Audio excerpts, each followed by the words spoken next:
This was the moment just after 12:30 Tuesday afternoon when Eaton Corporation hung a banner on their building right behind their striking workers. The banner advertises "Launch Your New Career," listing positions for which the company is hiring. The striking union members had a few things to say as the sign was going up. Signs don't make money!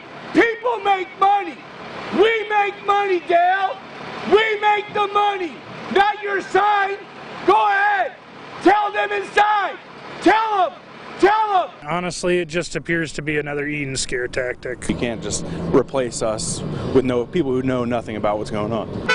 This is all coming after strikers say the union and Eaton met virtually this morning after weeks of silence. And once again, the two sides made no progress towards a new deal. Basically, at the beginning of the meeting, they said, well, we're here. We're not going to give you anything except we're going to sharpen our pencils and see you again on the 22nd. That led to the union members also putting something on display today. One of their inflatable union rats, historically used to show opposition towards companies, which went up hours before the Eaton banner. We got the rat today. Hope that shows them a little something, because we're not backing down. This isn't the first time tensions have been hot between the two sides this month, as Eaton shipped in busloads of replacement workers 2 weeks ago, which could be seen traveling in and out of their parking lot today. Basically, it seems like they just want to have bodies in there just to look like they have bodies. But the union members, we're ready to go to work! Be fair! Be fair! are still holding strong on the picket lines. I'm sure they're going to be playing hardball still, seeing if we're going to hold strong, and I'm sure we will. So we're in it this far. I don't see why we would back down now. In Davenport, Matt Holderman, Fox 18 News. Right now, everybody's doing it as well as expected, dealing with severely tragic event. Friday morning, July 22nd, Adam Morehouse and his family had their worlds turned upside down. Morehouse found out his sister, Sarah Schmidt, who was camping with her family at Maquoketa Cave State Park, had been killed by a gunman inside her tent, along with her husband, Tyler, and their 6-year-old daughter, Lula. This was completely random. Nobody in either families knew anybody. We didn't know the suspect. The suspect didn't know us. We don't know of any interaction that occurred. It was simply this individual woke up that morning and decided to pick a tent and walk into that tent where my sister and her family was sleeping and never got a chance to wake up. Morehouse says the Schmidt family were simply enjoying a family vacation at the park, doing what they loved, before becoming victims of the tragedy. About a year and a half ago, they started camping for the first time, and the kids took to it immediately. So that was their thing that they loved to do as a family, was to get outside and be together. But even with the unimaginably shocking news came a little bit of good news. Morehouse and his family found out Sarah and Tyler's 9-year-old son, Arlo, who was camping with them, survived the attack. And with their grief came a goal, to shower Arlo in as much love as possible. We're able to basically deal with it however we possibly can, moving forward with the family, but at the same time ensuring that Arlo has the maximum amount of love and support that he can get while we're here. The day after the murders, Morehouse and his family created a GoFundMe page for Arlo to give people a way to help if they wanted. In the 3 days since, it's accrued over $200,000 from over 4,000 donors, giving the family a little bit of light in the darkness. The overwhelming support has just been incredible from friends and family throughout the country, on social media platforms, in person.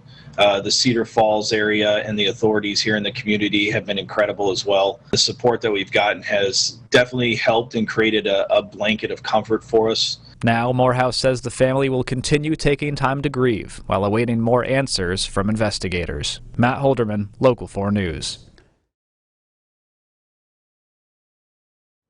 Thanks, Jim. Well, the city council members voicing their opinions are ones who have a lot invested in the area around GD Express. For one, it's the ward that she runs and lives in. For another, he owns a bar and grill right next door to GD Express and used to manage GD Express himself.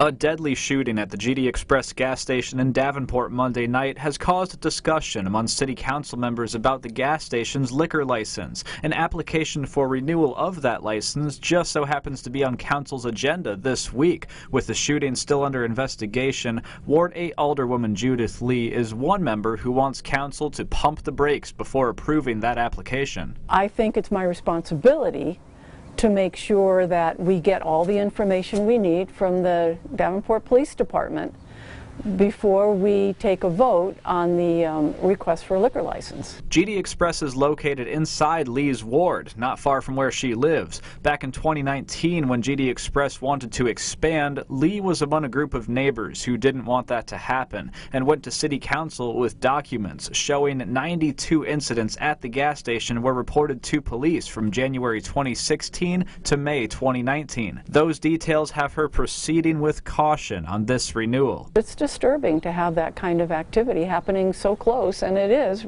you can see, it's all residential, right, except for those two establishments. But another council member, Ward 4 Alderman Robbie Ortiz, does not want to table the discussion, saying Monday's shooting had nothing to do with GD Express. To me, that business owner shouldn't lose his license because of an unfortunate beef between two other people that had nothing to do with the business. Ortiz owns Hawkeye Sports Bar and Grill right next door to GD Express and used to manage GD Express himself. He wants council to consider the impact a liquor license can have on a business. If it happened 250 feet north, what would we be talking about, my license?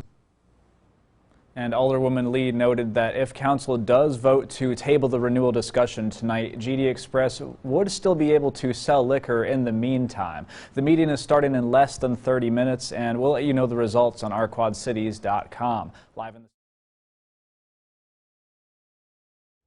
A lot of matted coats, a lot of fecal matter, a lot of very, very skinny dogs. In one of the biggest animal hoarding cases ever discovered in Illinois, officials rescued nearly 200 dogs from a home in Sherrard over the weekend. It took teams of volunteers almost 3 days to get all the dogs off the property, and they say most of them were border collies, all being kept in unsanitary, crowded conditions. I don't think I'll ever forget the smell. I'm sorry. It was horrible.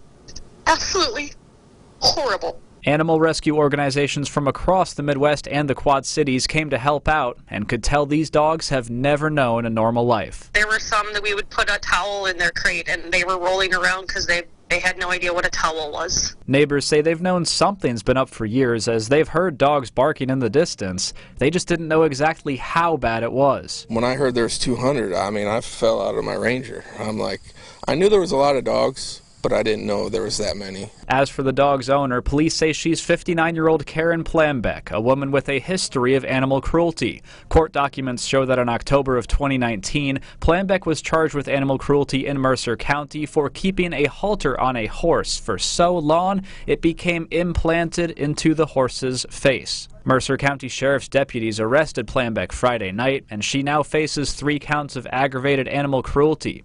As for her neighbors, they were glad to see her arrested. I'm just glad it's over with.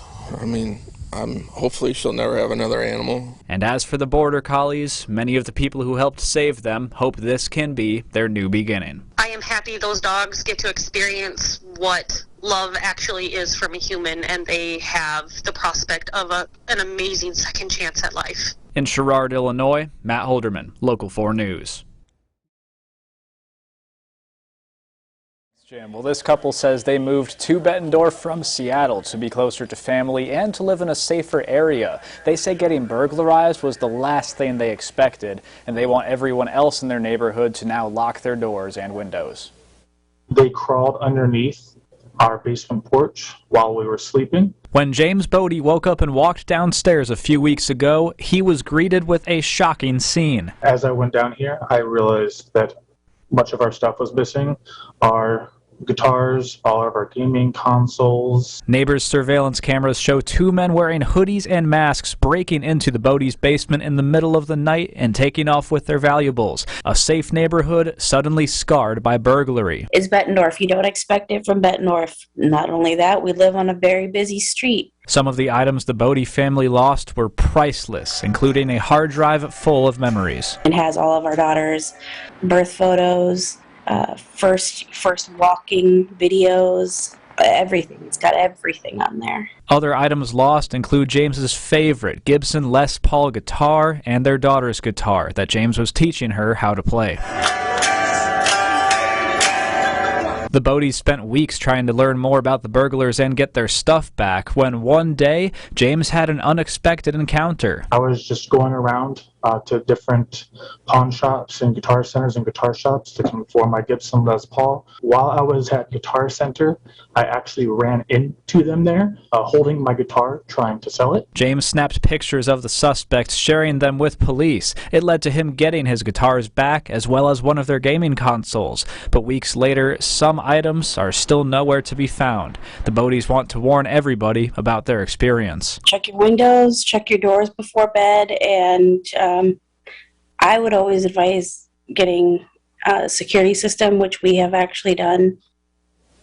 And the Bodies say their house wasn't the only one the burglars went to that night, as one of their neighbors had items stolen out of their garage. Now, they say they're still waiting to hear more from police, and they hope to see the burglars behind bars soon. Live in the newsroom, Matt Holderman, Local 4 News. Matt,